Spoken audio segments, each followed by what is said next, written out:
Hello dear student, welcome back in my channel Alok Sir GA. I am Alok Rathore and we are continue the topic LCM and HCF. Student LCM और HCF का जो concept हम यहाँ पे cover कर रहे हैं, ये हमें कुछ आगे के जो टॉपिक होंगे जिनमें हमें जो है ये काफ़ी हेल्पफुल होगा। LCM HCF के जितने मैं यहाँ पे क्वेश्चन करवा रहा हूँ, जितने वैरायटी ऑफ क्वेश्चन हम देखेंगे, मेरी एक गारंटी है कि अगर आपने उतने टॉपिक को अगर अच्छे से कवर कर लिया तो ये समझ लो कि आपसे किसी भी एग्ज़ाम में अगर आप उससे अगर क्वेश्चन आप देखेंगे तो आपको कहीं पर भी कोई क्वेश्चन जो छूटेगा नहीं। तो एक चीज़ है कि आप इसको वन बाय वन पूरे जो है जितने भी मैं वीडियो लेक्चर बना रहा हूँ इसमें आप one by one sequence wise आप इसको कंटिन्यू करें। उसके बाद में आप जिस लेवल का क्वेश्चन लगाना चाहें आपसे सारे क्वेश्चन कवर होंगे। So let's start. LCM और HCF की अगर हम बात करते हैं तो LCM और HCF का मीनिंग क्या होता है। LCM महत्तम अपवर्तक हम हिंदी में बात करें और लघुत्तम समअपवर्तक। मैं इसे जो कुछ एक सिंपल क्वेश्चन के लेके चल रहा हूँ और इसके बाद में मैं इसमें जितने हम इसके बेसिक कॉन्सेप्ट होंगे उसको वन बाय वन कवर करते हुए चल रहे हैं। हमने देखा कोई एक एग्जाम्पल ले रहे हैं हम, यहाँ पे देखा है x power 5, x power 3, x power 8। HCF और LCM दोनों का बताना है। तो HCF और LCM जो है दोनों के केस के लिए हमने बोला क्या होना चाहिए, तो मैंने बोला इस तीनों में हाईएस्ट कॉमन क्या चीज़ मिल रही है। तो कॉमन कैसे देख रहे हैं हमने बोला x पावर 5 अगर लिखा हुआ है तो इसका मीनिंग क्या होगा दोस्तों, इसका मीनिंग ये होगा कि x का मल्टीप्लिकेशन जो है वो 5 टाइम है, x into x into x into x, okay 5 time. x power 3 है तो इसका क्या मीनिंग है, x का मल्टीप्लिकेशन 3 टाइम है। x पावर 8 है तो इसका मीनिंग क्या हो रहा है, x का मल्टीप्लिकेशन 8 टाइम है। अब यहाँ पे देखें तीनों अलग अलग है और इसमें बोल रहा है कि कॉमन क्या मिलेगा, तो तीनों में से मैं क्या कॉमन निकाल सकता हूँ। तीनों में से हाईएस्ट कॉमन फैक्टर HCF जो होगा वो हमारा क्या होगा, x पे पावर जो है 3 है, ये हम तीनों में अवेलेबल है तो हमारा जो हाईएस्ट कॉमन होगा वो क्या हो जाएगा, x पावर 3। LCM क्या होगा, लोवेस्ट कॉमन मल्टीप्लिकेशन जो है वो क्या होगा, लोवेस्ट कॉमन मल्टीप्लिकेशन। यहाँ पे हमने बोला x जो है, देखिए वो छोटा से छोटा ऐसा कोई नंबर जिसमें x का पावर 5 का डिवाइड करें तो भी कंप्लीट डिविजिबल हो, है ना। इसका मीनिंग समझ लें LCM और HCF का। LCM का मीनिंग क्या है, वो नंबर जिसमें x के पावर 5 से डिवाइड करें तो कंप्लीट डिविजिबल हो, x के पावर 3 से डिवाइड करूँ तो कंप्लीट डिविजिबल हो, x के पावर 8 से डिवाइड करूँ तो कंप्लीट डिविजिबल हो। तो वो नंबर जो होगा इस केस के लिए यहाँ पे हमारा आंसर होगा x पे पावर 8 वो नंबर है जिससे अगर हमें इसको डिवाइड करें x पावर 5 से तो भी डिवाइड होगा, x पावर 3 से तो भी कैंसिल हो जाएगा, x पावर 8 से तो भी कैंसिल हो जाएगा। तो ये लोवेस्ट कॉमन मल्टीप्लिकेशन का जो आंसर होगा x पावर 8।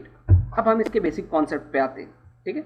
बेसिक कॉन्सेप्ट पे हमने देखा यदि बोल रहा है कि किन्हीं दो संख्याओं का रेशियो अनुपात a/b है और उसका हाईएस्ट कॉमन फैक्टर HCF जो है वो क्या है, k दिया हुआ है, ठीक है। कोई दो नंबर है रेशियो के टर्म पे, देखिए रेशियो क्या होता है दोस्तों, रेशियो वो होता है जो मिनिमम हम लिख सकते हैं, है ना। जैसे मैं अगर बात करूं 4/5, 4/5, अगर मैं लिखना चाहूँ तो इसको 8/10 भी लिख सकता हूँ, ठीक है, या 16/20 भी लिख सकता हूँ। तो रेशियो जो रहता है वो हम क्या कर रहे हैं, लोवेस्ट टर्म पे हम लिख रहे हैं, नंबर को लोवेस्ट टर्म पे ले आ रहे हैं। कम से कम हम उसको किस तरीके से लिखे, है ना, ताकि वो को प्राइम के टर्म पे आ जाए। अब को प्राइम क्या होगा हम इसके आगे समझेंगे, पहले ऐसे समझते हैं। हमने देखा a/b बोल रहा है कि किसी दो संख्याओं का रेशियो जो है वो किस टर्म पे a/b है और उन दोनों में कॉमन क्या मिल रहा है, k मिल रहा है। तो वो नंबर क्या होंगे, वो नंबर होंगे, फर्स्ट वाले पे भी कॉमन आपको एक k था, सेकेंड में भी कॉमन k है, और ये क्या हो जाएगा नंबर का जो, अगर ये रेशियो ऐसे दिया हुआ है रेशियो b, तो वो नंबर जो होगा पहला वाला नंबर हो जाएगा ka और दूसरा वाला नंबर होगा k इंटू b। इस तरीके से हम नंबरों को आइडेंटिफाई करते हैं।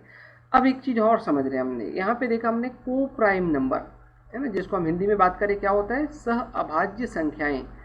सह अभाज्य संख्याएं को प्राइम नंबर वो नंबर होते हैं जो एक ब्रैकेट में अगर मैंने कोई दो नंबरों को लिखा है और उसमें से दोनों में से कोई भी एक कॉमन हमें नहीं मिल पा रहा है, जैसे हमने 8 और 9 लिखा, आप इसमें से कोई भी कॉमन बाहर नहीं निकाल पाएंगे, ठीक है। 4, 5 कोई दोनों में कॉमन नहीं है, 7, 15 कोई कॉमन नहीं है, 2, 5 कोई कॉमन नहीं है। तो यहाँ पे है ना ऐसे नंबर जो दो ऐसे नंबर जिसको ब्रैकेट में लिखने के बाद में उन दोनों में कोई भी कॉमन नहीं मिलता है या जो रेशियो के टर्म पे लिखे जा सकते हैं, ऐसे नंबर को हम बोलते हैं को प्राइम या सह अभाज्य संख्याएं। ठीक है, बहुत अच्छे से इसको हम बहुत लो लेवल पे आके समझ रहे हैं क्वेश्चनों को इसमें जो है, क्योंकि अब मैं जब क्वेश्चन करूँगा तो इसमें आपके लेवल जो है वो इंक्रीज होते हुए चलेंगे। तो हमने देखा, अब बोल रहा है कि ये जो रेशियो वाले जो है ए रेशियो बी लिखा हुआ है ना, जिसे हम क्या बोलते हैं, को प्राइम नंबर बोलते हैं। अब को प्राइम नंबर है ना, और हम एलसीएम एचसीएफ के नंबर और एलसीएम एचसीएफ के बीच का रिलेशन क्या होता है। तो हम क्या कर रहे हैं, अगर आपको कोई दो नंबर दिया हुआ है ना, पहली संख्या और दूसरी संख्या, ठीक है, और एलसीएम और एचसीएफ का जो रिलेशन है वो किस तरीके से लिखेंगे, तो पहली संख्या मल्टीप्लाई दूसरी संख्या equal to LCM into HCF, ठीक है, n1 into n2 equal to LCM into HCF.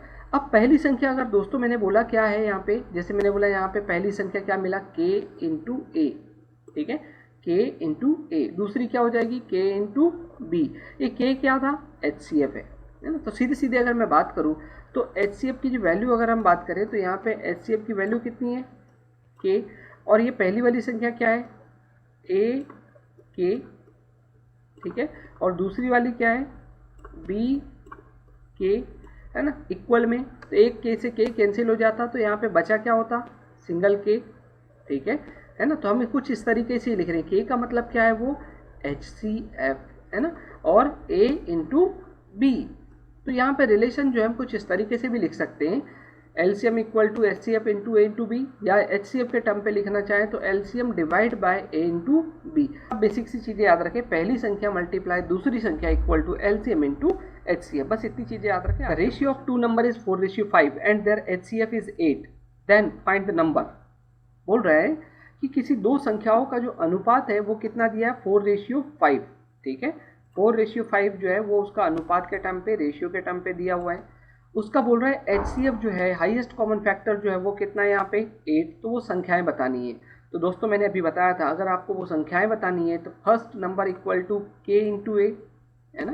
तो यहाँ पे k जो कॉमन है वो कितना है, 8, और a रेशियो b जो है, a की वैल्यू कितनी होगी, 4। तो 4 into 8 equal to 32, first number, ठीक है। सेकेंड नंबर हमने बोला क्या हो जाएगा, bx, x की वैल्यू कॉमन फैक्टर आपको कितना है, 8 है, और b की वैल्यू कितनी होगी यहाँ पे, 5। ये तो हो जाएगा 5 इंटू 8 इक्वल टू 40। तो फर्स्ट नंबर होगा यहाँ पे 32, सेकेंड नंबर होगा हमारा 40। तो इस तरीके से हम क्वेश्चन को जो है बहुत सिंपल तरीके से ऐसे कवर कर सकते हैं। सेकेंड क्वेश्चन हमने देखा यहाँ पे, the ratio of two number is 4:5, if there HCF is 12 then find the LCM। देखो यहाँ नंबर नहीं पूछा, यहाँ क्या पूछा, आपको LCM बताना है, ठीक है। तो आपको रेशियो अभी मैंने बताया था कि किस तरीके से यहाँ पे जो हम इसको लिखते हैं, तो पहली संख्या मल्टीप्लाई दूसरी संख्या equal to LCM into HCF, ठीक है। तो हमने बोला पहली संख्या जो है वो क्या हो जाएगा, AX, और दूसरी संख्या BX, और एलसीएम इंटू HCF, है ना। हाईएस्ट कॉमन फैक्टर आपको मालूम है K होता है या जो भी है ना, AX और BX। तो यहाँ पे HCF की वैल्यू कितनी होगी, X, ठीक है। तो हमने बोला दोनों में कॉमन क्या है, x यहाँ पे भी है, यहाँ x है, एक x से AX कैंसिल हो जाएगा, यहाँ x इक्वल टू क्या हो जाएगा, यहाँ पे LCM, है ना, LCM इक्वल टू ये हो जाएगा 4 इंटू x, 5 का x कैंसिल हो गया था तो यहाँ पे 5 बचा, इक्वल टू LCM, x मतलब क्या है, HCF है ना। और इस HCF की वैल्यू जो होगी वो कितनी दी हुई है आपको, 12 क्वेश्चन में दिया हुआ है। HCF जो है वो कितना है, 12 मल्टीप्लाई कर दें यहाँ पे, 20 इंटू 12 इक्वल टू क्या हो जाएगा, 240। 240 जो होगा दोस्तों ये हमारा क्या है यहाँ पे, एलसीएम की वैल्यू। तो आपको एक चीज़ याद रखनी है, पहली संख्या मल्टीप्लाई दूसरी संख्या equal to LCM into HCF, ठीक है। इसी से हम सारे क्वेश्चन को कवर करते हुए चल रहे हैं। नेक्स्ट क्वेश्चन में हमने देखा यहाँ पे, the HCF of two number is 5, है ना। दोनों में कॉमन क्या है बोल रहा है, दोनों में कॉमन क्या है, 5 है, ठीक है। And sum of those is 25, दोनों का है ना sum of those number is 25, LCM is 30, और दोनों का एलसीएम कितना है, 30, देन फाइंड द नंबर। आपको कुछ क्वेश्चन जो है जब आप देखेंगे कॉम्पिटिटिव एग्जाम में कुछ इस वैरायटी के क्वेश्चन मिलते हैं। तो हमने बोला यहाँ पे ये दो संख्याओं का HCF हाईएस्ट कॉमन जो है वो कितना है, 5 है, ठीक है। दोनों का कॉमन क्या मिल रहा है आपको, 5, ठीक। और बोल रहा है कि उसका योग जो है, उन संख्याओं का जो योग है ना, वो कितना होना चाहिए, 25। मतलब पहली संख्या मल्टीप्लाई दूसरी संख्या ठीक है। ये टोटल कितना होना चाहिए 25, कंडीशन दे दिया है ना। तो यहाँ पे हमने बोला और एलसीएम दिया हुआ है 30, तो हमें मालूम है N1 into N2 equal to HCF into LCM। N1 की वैल्यू AX, N2 की वैल्यू BX, X जो है वो क्या है HCF था, है ना, कॉमन दोनों में क्या है X है तो हम यहाँ AX इंटू BX लिख रहे हैं। HCF की जगह हमने X रख दिया, LCM दिया 30, एक X से एक X कैंसिल, और HCF की वैल्यू दी है 5, तो एक हमारे पास में जो X बच रहा है उसकी वैल्यू 5 रख देंगे, जो A into B equal to क्या हो जाएगा 30 डिवाइड बाई 5। मतलब यहाँ पे दोनों जो नंबर है जिसको हम को प्राइम के टर्म पे लिखते हैं उसका मल्टीप्लिकेशन कितना होना चाहिए था 6, है ना। बहुत अच्छे से समझे। यहाँ पे A इंटू बी जो हमें यहाँ पे कोई ब्रैकेट में लिखते हैं ना, जैसे है ना, हमने जो भी लिखा वो दोनों का मल्टीप्लिकेशन जिसको को प्राइम के टर्म पे लिखते हैं तो वो कितना होना चाहिए 6 होना चाहिए। बट अब 6 होने की क्या कंडीशन हो सकती है ना, दोनों का मल्टीप्लिकेशन जो है 6, ये कैसे हो सकता है, या तो पहली संख्या 6 होती और दूसरी 1 होती, तो 6 इंटू 1 6, या सेकेंड कंडीशन ये हो सकती है कि आपको यहाँ पे दिया हुआ है पहली वाली जो कंडीशन है, पहली वाली संख्या 2 हो और सेकेंड वाली 3 हो, तो इसको भी हम यहाँ पे देख सकते हैं, पहली वाली 2 है सेकेंड वाली 3 है, तो ये भी हो सकता है। बट हमारी कंडीशन भी सेटिस्फाई होनी चाहिए कि दोनों का कमीशन 25 होना चाहिए। तो हमने बोला अगर फर्स्ट वाले ऑप्शन को हम चूज़ करते हैं 6 1, तो हमने बोला 6 दोनों का कॉमन क्या है 5, 6 इंटू 5 ये पहला number 30, second number 1 into 5 equal to 5, दोनों का सम किया कितना हो गया 35, ये आपको नहीं बोला है, दोनों का सम आपको 25 चाहिए, सेकेंड वाले ऑप्शन पे आ रहे हैं 2 और 3। यहाँ पे 2 और 3 के लिए हमने बोला 2 इंटू 5 10 इंटू 3 इंटू 5 15, दोनों का टोटल हो गया कितना 25, ये आपका आंसर कंडीशन को सेटिस्फाई कर रहा है, तो ये हमारा आंसर होगा। तो याद रखें जब भी ऐसे कोई क्वेश्चन जनरेट हो रहा है आपको ये जितना डिवाइड करने के बाद में A इंटू बी जो मिल रहा है आप उसके को फैक्टर निकाल लें, उसको किस तरीके से हम जो है 2 टर्म में हम अलग लिख सकते हैं वैसे आप लिखें, और उसके बाद में आपकी कंडीशन जो दी है वो सेटिस्फाई होनी चाहिए। तो इस तरीके से हम क्वेश्चन को सॉल्व कर सकते हैं। The LCM of two number is 84 time of HCF. The sum of HCF and LCM is 680. If one number is 56, then find out the other number. ठीक है, एक नंबर आपको दिया हुआ है, आपको दूसरा नंबर बताना है जो, और एक कंडीशन दे दिया है कि HCF जो है वो LCM का कितने मल्टीप्लिकेशन है 84 टाइम है ना, LCM जो है वो HCF का 84 टाइम है। तो कंडीशन हम देख लेते हैं, दोनों का HCF और LCM का टोटल कितना है 680, ठीक है, HCF plus LCM equal to 680।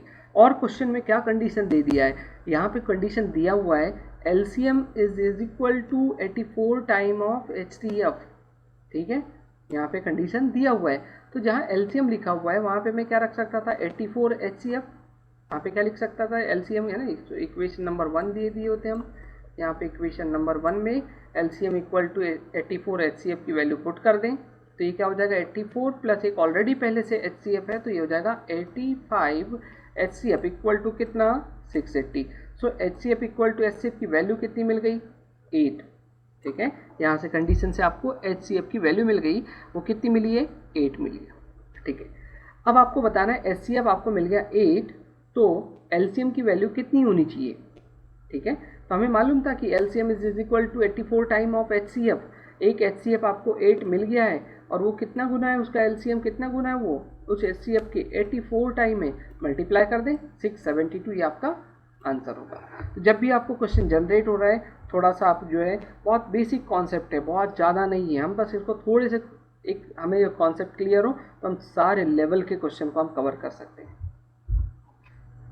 So thank you for watching, we will be continue on the next video, और इसी तरीके से बने रहें, सब्सक्राइब करें, थोड़ा सा लाइक करें, है ना। तो इसमें आपको जो है जो और भी आपके जो कुछ कलीग्स है जो आपको ये सारी चीज़ें कवर करना चाहते हैं, क्योंकि मैं यहाँ पे जितनी भी चीज़ें दे रहा हूँ किसी तरीके से हम यहाँ पे प्रॉफिट बेस्ड वर्क नहीं कर रहे हैं, हम यहाँ पे जो वर्क कर रहे हैं एक जो सर्विस है ये, और इसमें जो भी हो सकता है हम जो मैं मेरे साइड से जितना मैक्सिमम पॉसिबिलिटी हो रही है, जो क्वेश्चन की वैरायटी मैं देना चाह रहा हूँ मैं वो 1 बाय 1 सारी चीज़ों को कवर करते हुए चल रहा हूँ।